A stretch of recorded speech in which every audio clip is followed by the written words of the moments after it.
Britanya o ang mga Diyos ba sa mga Amorihano dinhi sa yuta nga gipuy-an ninyo karon. Apan alam ka nato ug sa akong pamilya mag-alagad kami sa Ginoo. Ang mga tao nito ba dili gayud kami mubiya sa Ginoo ni moalagad sa langit Diyos. Ang Ginoo nga atong Diyos nagluwas sa atong mga katigulangan o kanato sa kaulimnan sa Ehipto. Ug nakita nato ang dakong mga butang nga gibuhat niya. Gilikay kita niya sa kadakutan, bisan diin kita paingon, taliwala sa tanang kanasuran nga atong giagian. Sa atong pagdasdas, gihapon sa Ginoo ang katawhan, ang mga Amorihanon nga nagpuyo sa kayutaan. Busa, mag-alagad usab kami sa Ginoo, kay siya amo mang Diyos. Giingnan ni Josue ang katawhan, dili kamo makaalagad sa Ginoo, kay Diyos siya nga balaan, o dili mo pasaylo sa inyong mga sala. Dili siya mo tugon nga adunay kaadkan. Kung mubiya kamo sa Ginoo, ug moalagad sa laing mga Diyos, kaligutan gayud kamo niya o kastigohon. Iya kamong laglagon, bisan kung kaniadto, gikalunan kamo niya. Mitubagan katawhan, moalagad kami sa Ginoo. Busa, miingon si Josue, kamong tanan mismo maoy mga saksi sa inyong hukom sa pag-alagad sa Ginoo. O mitubag sila kaniya, oo. Kung mao ka na, mato ni Josue, isalikway ninyo ang inyong mga Diyos, o isaad nga ang Ginoo, ang Diyos sa Israel, maulamay inyong alagaran. Mitubag sila kaniya, alagaran namo ang Ginoo nga ang atong Diyos, o tumano namo ang iyang mga sugo. Busa, ni atong adlaw, naghimo si Josue o kasabutan alang sa katawhan sa Israel dito sa Sikim, o gihatagan niya sila o mga balakod o mga tulungan. Ang mga sugo gisulat ni Josue diha sa basahon sa mga balakod sa Diyos. Unya, nagkuha siya dakong bato o gipahimutan kini niya sa ilang sa kaming tugas dito sa balaang dapit sa Ginoo. Giingnan niya ang katawhan sa Israel. Kini batuha atong saksi, kay nakalugod man kini sa gisulti sa Ginoo kanato. Kini magpahinungdog kaninyo sa dili gayud pagsupil sa Ginoo. Tapos nini, gipapauli ni Josue ang katawhan ngadto sa tagsa-tagsa nila kapanimalay. Unya, namatay ang alagad sa Ginoo nga si Josue, anak ni Nun. Namatay siya sa panigon nga usa ka gatos ug napulong. Ang pulong sa Ginoo. Salamat sa Diyos.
kayo manindog ug akong pamalandungan ang santos na ebanghelyo.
May pila ka tawo nga nagdalag mga bata ngadto kang Jesus aron iyang tapion kanina ang iyang kamot ug mabago alang kanina.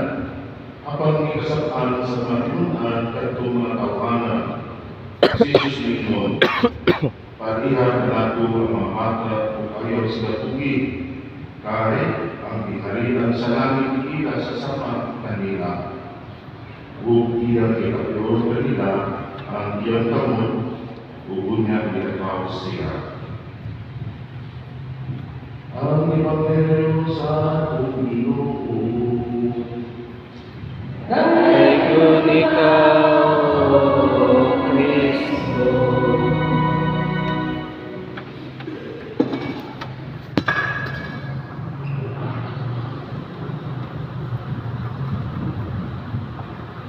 Tayong buntag, panagumbanan.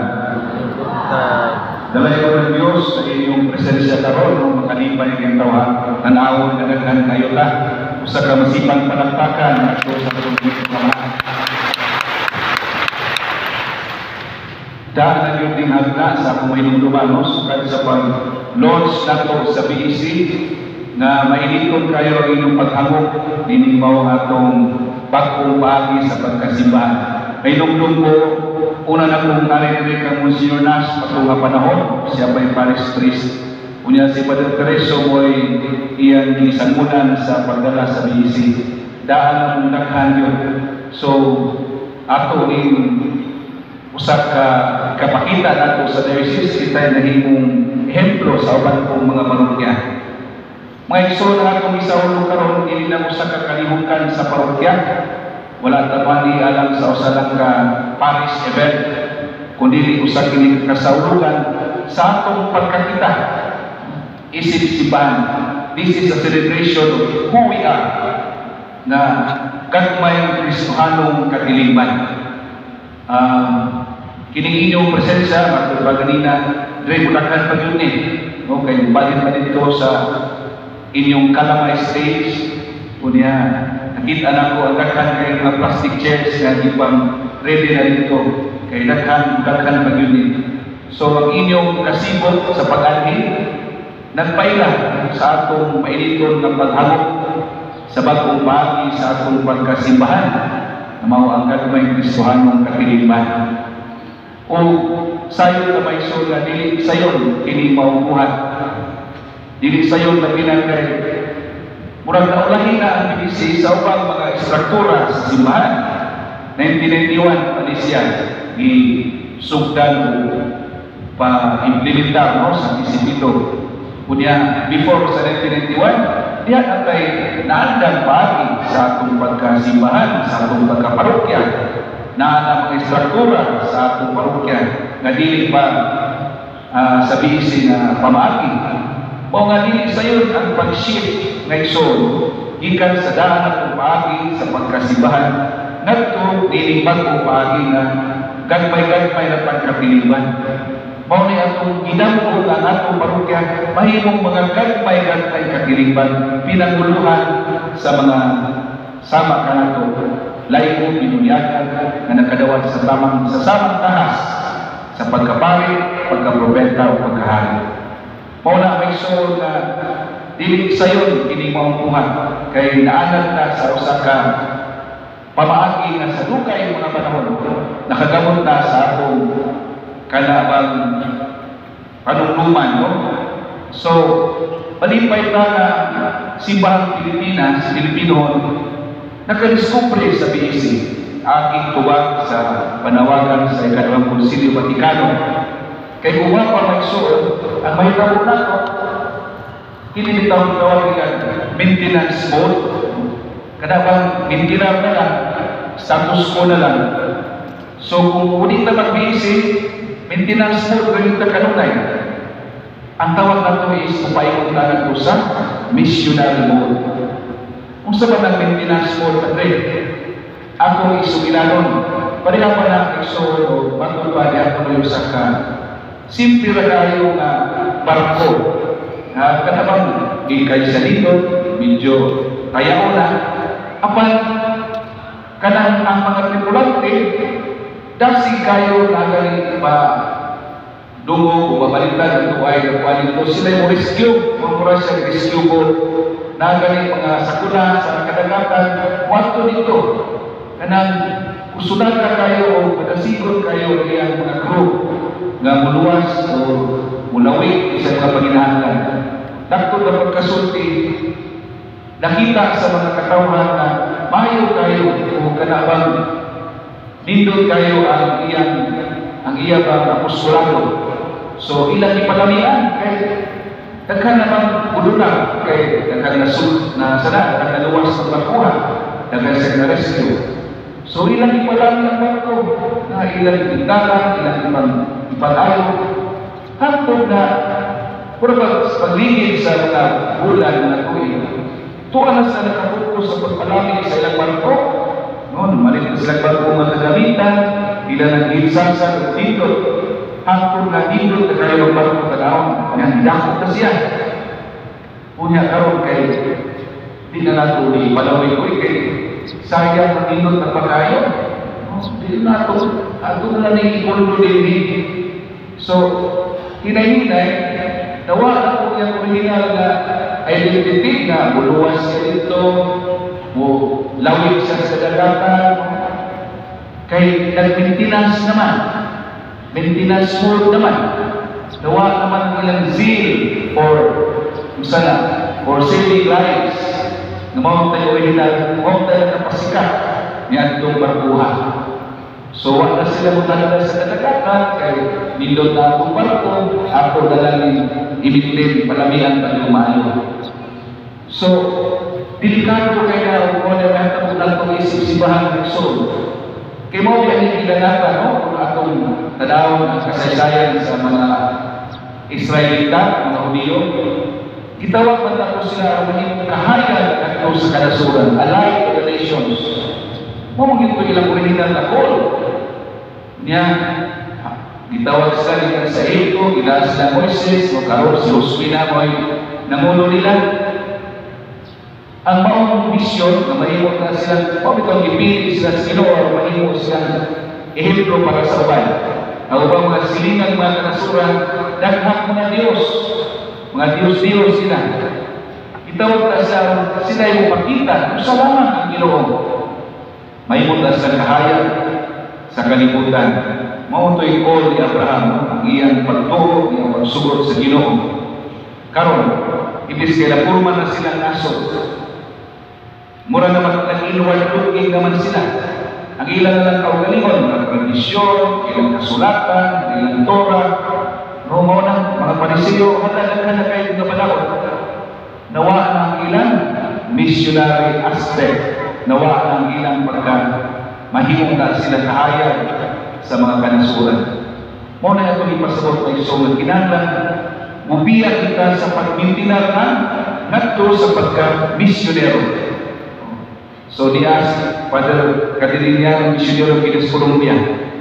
So, kana bang mission-oriented yung tatawag solo, kaya kung maintenance ka, bawa ka ang imong original na mandate, ang imong mandato. Itukod ba ni Kristo ang simbahan? Dili aron pag-maintenance sa kaugalingon. Dili lang kayo. O siyempre, bukal mag-inon mo ka, no? Structures. Apan ko ito nitawag nato, no? Sa synodality na kinabuhi, communion, participation, mission. Nga, pag-una-una kita kung saan pag-yung nato na mahimutan mga misyonero, nga makita na po si Kristo diya sa akong kasilinganan, diya sa akong kadalanan. May lang gani kay tumaw ang gagmay ng Islam katiliman. Kining bigisi may soul mo yung usap ka, wala ko nakita galayang makinarya na ang missionary aspect sa akong pagkabinuyagan, akong kapuyan, akong mapadayak. Kaysa bigisi natin nga ang mga makinarya, kulang na lang yun sa ato isong mangako na lang. Kay, mabito ng communion, mag-iusap na, participation, usap ang tamang kamisyon. Kayo di mo mangako, di mo sugod kay mong leader, no, mubaliban mo, pili mo mga FJ leaders, pili mo mga BSC moderators, mubaliban. Imo mo yung musyo sa niyan ko, daghan yun din hagna na ang BSC, daghan ito, kapoy ko. Kapoy ko bro. O di mo bumarok, no, di mo mangako.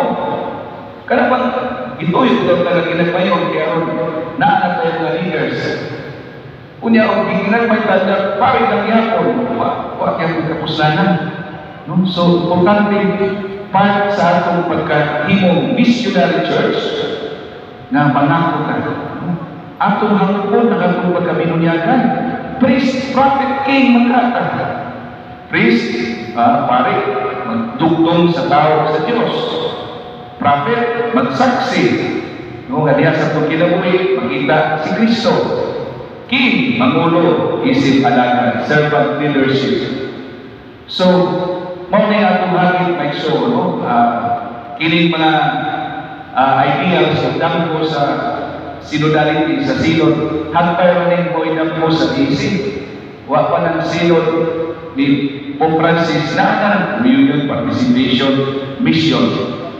So, isa mo tagil karon kay kanabang sana natagal lang yun o legitimacy ang BSC dili lang sa Pilipinas, i-acknowledge na siya sa tibong kalibutan. O nga makalipay, tanawang naghanda, mainitod na karon nga musabot pag yun dito niya sa ato magkalimutan. Apan gusto ko, importante yun nga mangako ka, ubalot ka, mga leaders, kung sa ba ilungan ni family group leaders ba, o pastor leader ba, selda ba, Chris ka ba, importante nga mangako may soul. Hanggang po na to, we rise up to the challenge. Dili lang, iganapay-gapay na ganita, kaya ron, butangan ka mga leaders. Kung di ta mangako, di ta mudawat.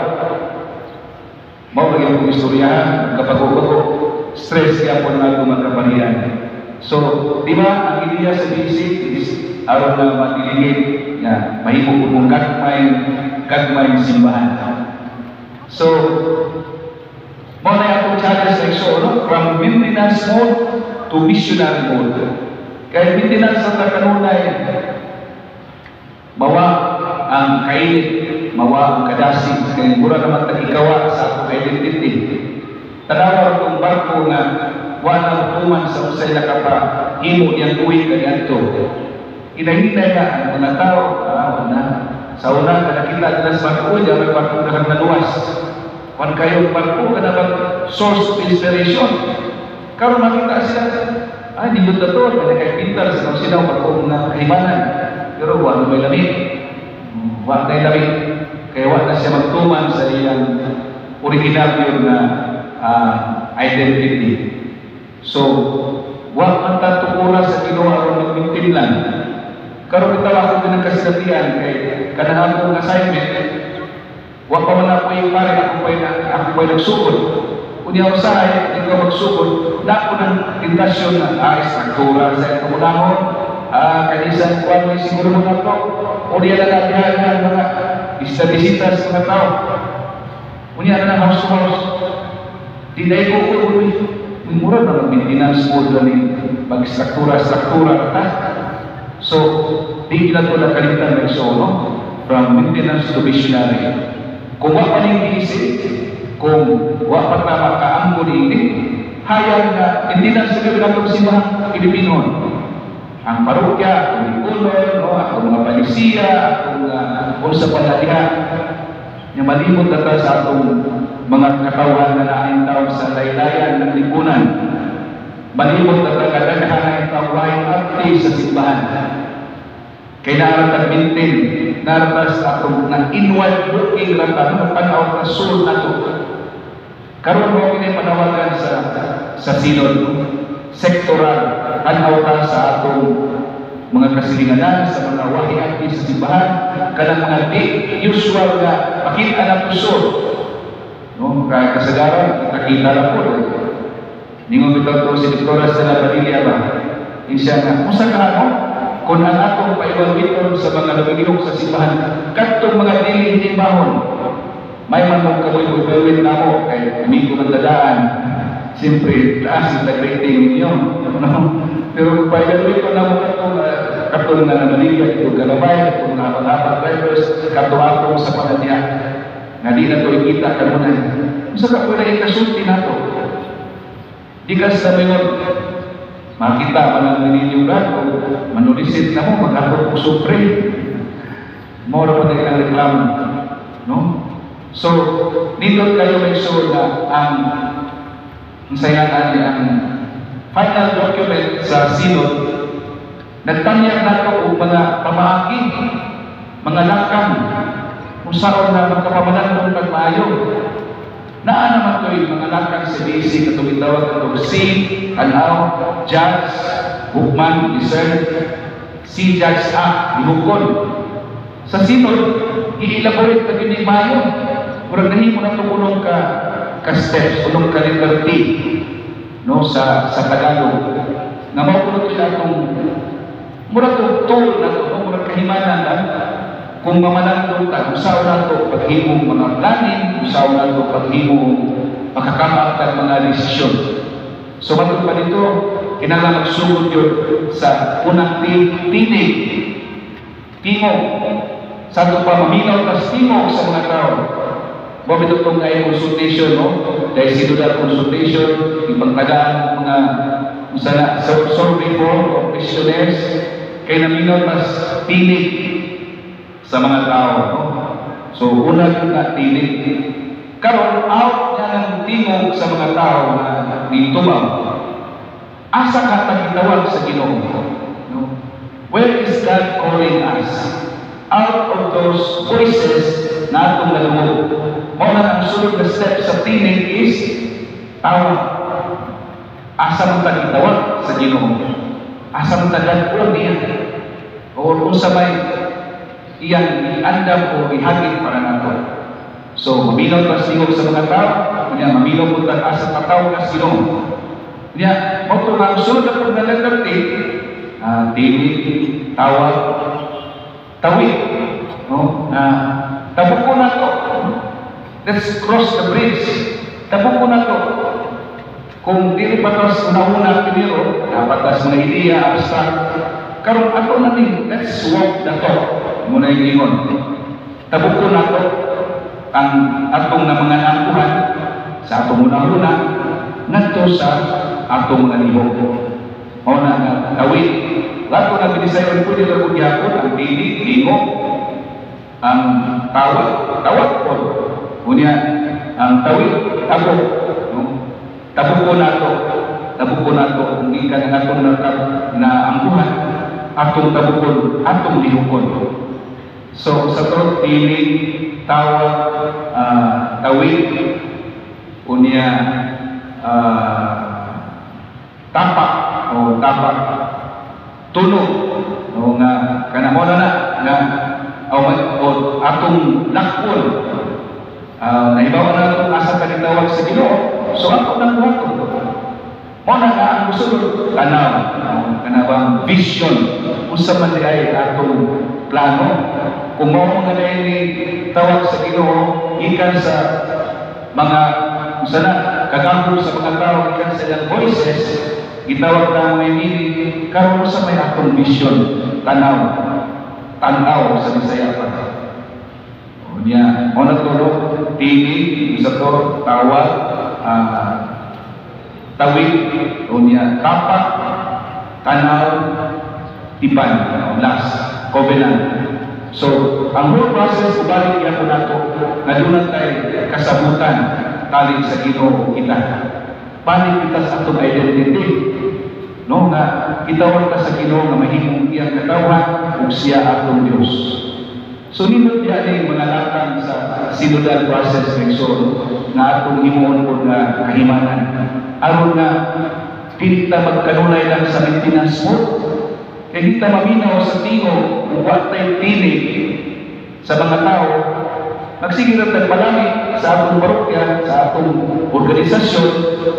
No, magsige tag una-una sa atong fundraising para palami. Tuwa nila kang mga naka-left out. Tuwa nila kang mga nabiyaan. Nakadaghan na sila. Usahay ka ng mga wagi aktisidad, mas naghan pa na naasibahan. Mamata na lang tao sa buntag yan na nahimo ng pagano ang atong parokya, kaya wala tayo ibuhan. Na overwhelmed na ta sa mga unchurch, sa mga nominal Catholics, sa mga Katoliko nga nang kay nagpintinan sa manta. Nakita ko pa yun, nasa ko, ang sana, mission ko Chile. Kunya, ito may language study sa Bolivia. Ining Bolivia, mula po ng Pilipinas, pobre ka nasod, pero dato sa mga resources. Kunya, ang problema, ang pila lang kaya sa ilang kinaiyan o isang tao, kung naman sa Pilipino nga, mga Bolivians, hilig sila art, hilig sila o kanang festivities, culture nila. Sayaw na dito ka na sa mga costume. Ang Chile kay Mormon, Kanker, pag sakop sa usa diha, inandoon ilang sa pukol. Mao na nga, nailog sa Chile, dahil nga parte sa Bolivia nga nailog sa Chile. Kunya ka na kaning ilang mga pamagi, teknolohiya sa Bolivia, teknolohiya lang sa Chile. Mao na nga, nasa expression ito, mientras Bolivia avanza, Chile avanza. Kasi gano'n sa usayo, ang mga Bolivians, kaya may ilang kalipay. Sus, yabang din naman ay ang mga Chilino, nangilog sa ilang dapit. Si Bako mo na yung tabo na ito, no? Nasigil na maintenance sa atong parokya, sa atong organisasyon, kung sa kang kapunuan niya. Kung datuan na yung mga wahi akisipan na nangalay na nato. Lagi na una-una, mga liingo na ito na. No? Wala na pala muasa na sila kung ikulita. Mamata na lang tao sa kapunta na lain na. Lain na mga utok sa mga tao ay respeto simbahan, wala na kahadlok sa Ginoo, kay natabunan naman ang mga mahadlok sa Ginoo sa mga wala kahadlok sa Ginoo. Kung gano'n ba sa kahadlok sa Ginoo, sa kaya na Ginoo, kay wala akti sa serbisyo sa simbahan. Gano'n wala akti, kay nagpintinas naman ka. No? Naratas sa itong kanunay, kaugalingon tanaw, kung saan itong pagpalamig. So, challenge like so, ang missionary mode, dili po na may tabo, kundi yung mo mangako, kundi yung mo mabaro, and to own your baptism, no? Lalo isayo mo na ito sa mga pare, inyo man ang kaluwasan. Kamu ko, inyo mo kaluwasan na kataya, na isayo mo sa mga kapalian. So, muna na ubarog ka, mga leaders, kung sa plano sa parokya, mga formation, initiatives, atong tagupuan. Di tayo magpaka mananaway lang. Murag na sideline. Nagtanaw na tayo. Umalim sana, player kita, magtululan kita. Di kita spectators, but players, no? So, inaawat, make sure mo ito tibukat sa BC. Kanang mangita ng mga leaders. Kaya basta doon mo baliban. Kaya voluntaryo yan, huwag yan, voluntaryo. No? So, mauna na, hindi na rin about it's about our own survival. Balik na sa usay na kapainit, sa usay na kapahimong, kung sana, kanapang ang simbahan na himong universal o Catholic, tungkol sa dugo sa mga martir, sa atong mga santos, sa Roger Baday Todor, no? Usay na kapahimong makuyanakon sa Katolikong simbahan, hindi man sa pagkinti-kinti na to, kundi tungkol sa pagsaksi sa atong mga santos, sa atong unang mga Kristiyanos, nga migula sa ilang dugo, ipanglawag sa mga leon, ihimong kalingawan sa mga Romano. Isabot ginoo kainit, no? So, maunay nakapahimong buhi sa simbahan Katoliko, nga itong pagmisyon, dili ang pag-maintenance, maintenance sa isang mga negosyo, mga korporasyon. Kanunay gina sila mag-involve, di ba? Kanunay gina sila mangintag mga innovative means aron nga makatubag kung sa'yo mas muhalin. Ganyan nila, halin mo iapas. Material, kalibutanon, ang atong iapas, internal, huwag katapusan, kaluwasan, nadayon. Nga sila kanunay sila nag-innovate. Mga kumpanya, mga Apple, mga sa pala Android, Google, kanunay silang up-to-date. Ang kita, agatong babaki sukat pa, panahon pag-mangkor, na wakit na kaya isa kung nas mangkor. Di ba? Agatong babaki, wakta mo ibon, delikado kayo. Basta hindi ka mo sabay, sa panahon, ma-face out yung ka, ma-obsolete yung ka.